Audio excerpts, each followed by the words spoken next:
Hello, this is Valkoor Drakerider, and this time I have a brand new project to show you.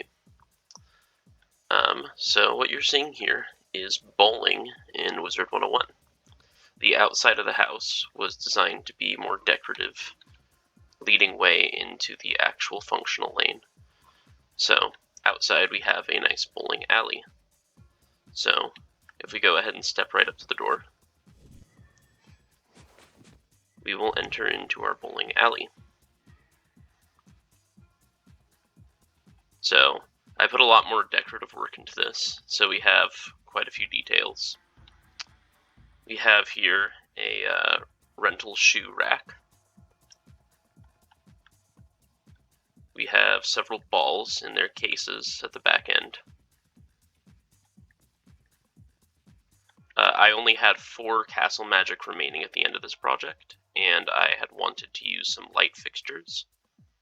So I combined a lever and a 5 times grown translucent button, and it made for a pretty nice ceiling lamp to finish things off.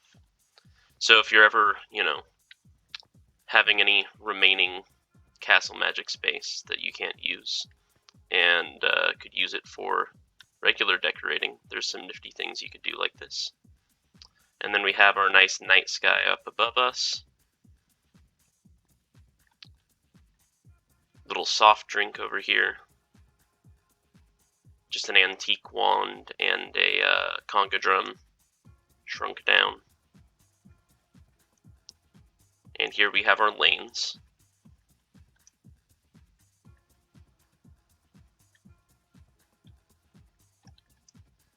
Over at the back end we have a jukebox.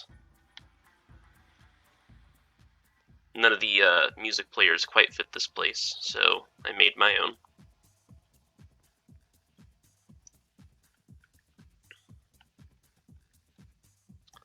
Now if we come over here, we have a little mock game we can play.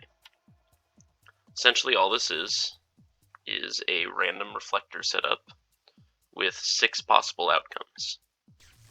And it will give us one of those outcomes completely at random. I'm not going to dally on this for too long, because if I wanted to get every single option, it could take us a while. If the ball manages to travel straight down the middle, it will have a 50-50 chance for either a strike or for a spare. So we'll go ahead and give it a couple more tries. So this time we got a gutter ball, unfortunately.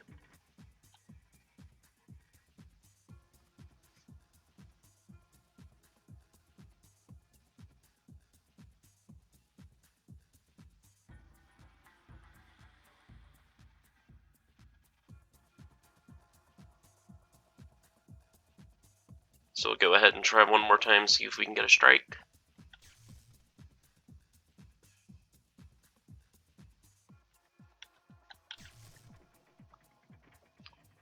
Our center door there isn't accessible.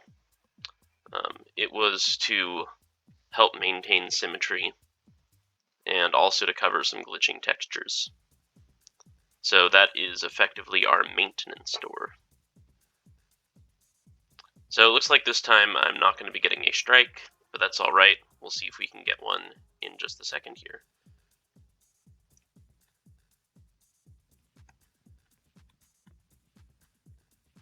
So now we can head to the inside of the house.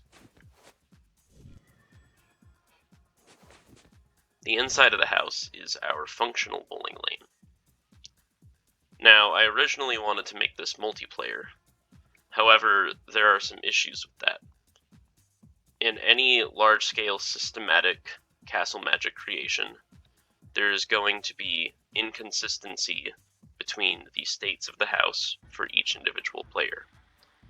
What this means is for something like a power meter or something that has a lot of options and it makes for a very quick decision, the game is going to diverge to different sets of states between 2 or more players. So, for example, I might have a ball that is rotated coming into the right on my screen, but from the perspective of another player, the meters that decided that it would go in that direction and at a certain velocity might otherwise have been lagging behind and might tell it instead to go straight down the middle or even all the way to the left into the gutter. So for this reason, I can't have an automatic scoring system, because what that's going to mean is that each player is effectively going to be playing their own game, and the scores won't reflect what each player has actually gotten. So instead, we're going to have a manual scoring system where each player, after rolling a ball, is going to input their own score. So we'll go ahead and we'll start with just one wizard. You can see here we can cycle from 1 to 4 wizards for our scoreboard. So with one wizard, we're going to go ahead and hit start.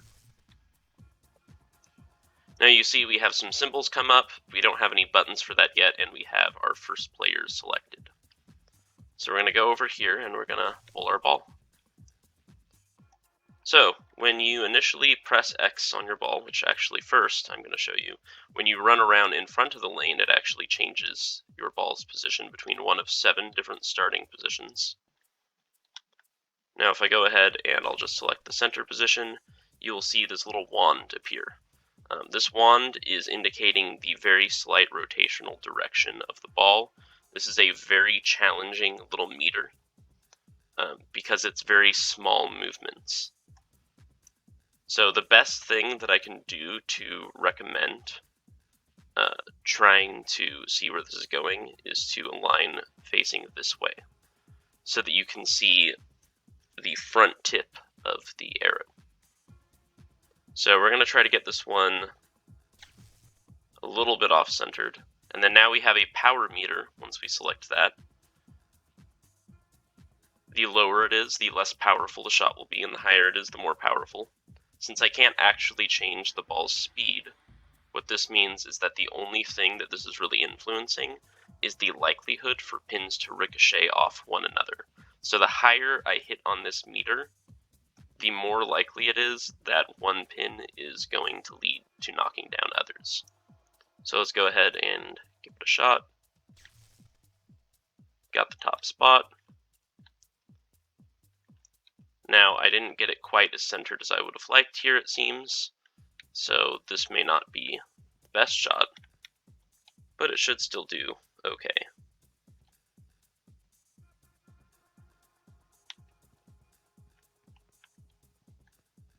So now, once our shot has gone through, you can see these buttons set up, and we are unable to take our second roll.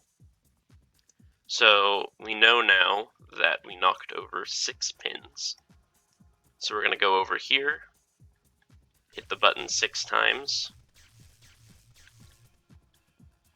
and then hit enter. And then our ball will reappear, allowing us to go for the second roll.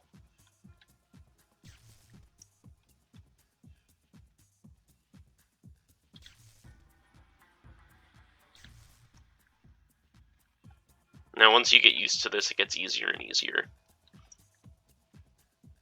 But it's definitely no easy feat, particularly with the rotation. So this should go ahead and knock down our last pins. So we knocked down 4 this time, so we're going to go ahead and hit this 4 more times. And then since we knocked down all 10 pins in the end on the second turn, we're going to indicate this by hitting the spare button. Now normally this would actually enter us into the second player down the list, and I'll show that off in a minute. But right now, when you get a spare in bowling, since we're still on player 1, since we're only doing a 1-player game, it's effectively, not technically, but effectively going to double the points of your next roll. So for this roll only, when I next add points, it's going to give me double. So let's show off how that works.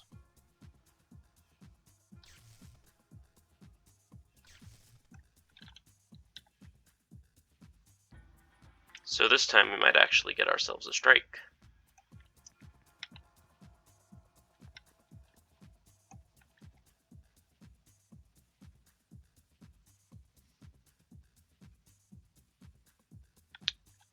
just a little bit off.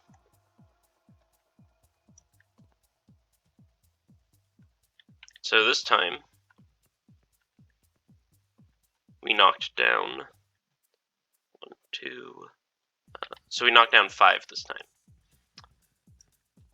So now, when we add 5 over here, you'll see each time it adds up by 2. And then we'll go ahead and enter in. Go for our next bowl. Just going to do this quickly.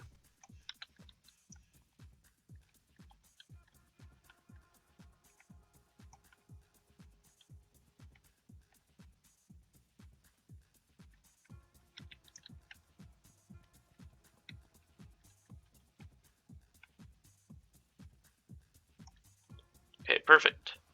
So now we knocked down another 3.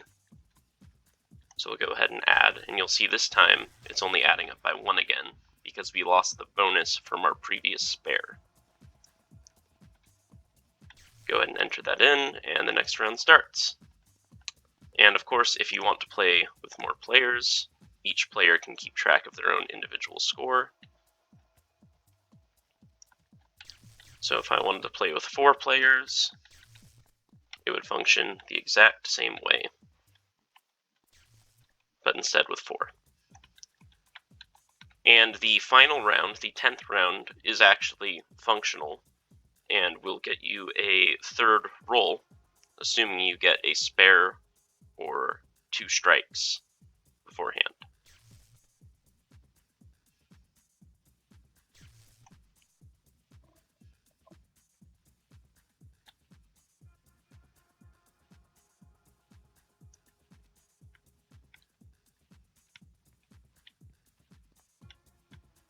So I'm just going to go ahead and bowl one more time here. Hey, that time we got ourselves a strike. Now, for the strike, if I go ahead and enter in 10 here, for strikes and for spares, you still have to enter the number first. And there is an important technical reason for why that is, but I won't get too far into it. So now we'll go ahead and hit our strike. That will end our turn as player 1, and we will go on to player 2's turn. So then, of course, player 2 is going to go through their phase.